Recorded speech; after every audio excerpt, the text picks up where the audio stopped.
truly believe Kathleen Wynne is doing a great thing by increasing our minimum wage, but I feel that they didn't completely think it through. So imagine if you got a big raise, nearly 18%, only to find out you will be taking home less money.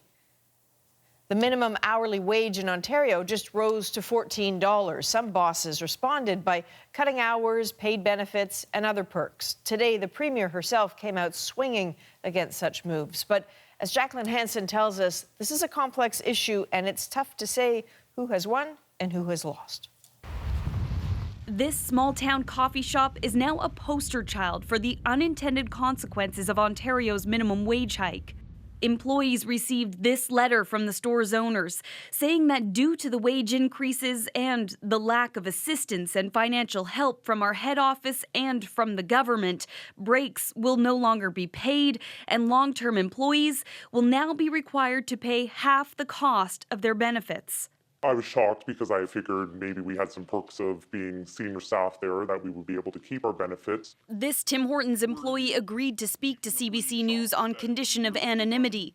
Factoring in fewer paid hours and the cost of covering part of their benefits, the employee estimates that every 2 weeks, they'll take home $50 less. I thought it was getting ahead, and this legislation was put there to help the minimum wage employees make a little more money, and we're losing more than what we're gaining.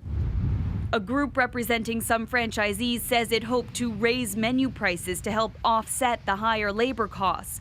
But it says while other competitors have received concessions from their franchisors, unfortunately, our chain has not. Many of our store owners are left no alternative but to implement cost-saving measures in order to survive. That's not how Ontario's Premier sees it. I think it is bullying. I think it's taking it out on people who really who haven't got the ability to fight back, and I think it is vindictive. But Tim Hortons is just one flashpoint in the minimum wage debate.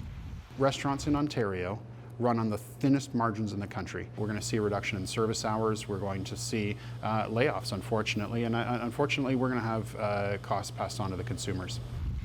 That seems to be the bottom line. Someone has to shoulder the cost of that big raise. Customers, owners, or workers. Jacqueline Hansen, CBC News, Cobourg, Ontario. Now, in the minimum wage conversation this country is having, there's a constant push and pull between the costs and benefits to workers and their bosses. The math is on a lot of minds. So we reached out to the group that represents more than 500 Tim Hortons franchisees. To them, the $2.40 hourly increase is actually a lot more than that. Here's how they break it down. Factor in additional costs, including CPP, EI, and training, and it's actually $3.35 extra an hour. After a year's worth of serving donuts and coffees, that means an added cost to the franchisee of $7,000 per full-time employee. Still with us? Given an average of 35 employees per franchise, that's $243,000 a year. The hit to their bottom lines from this minimum wage increase in Ontario, anywhere between 4% and 7%.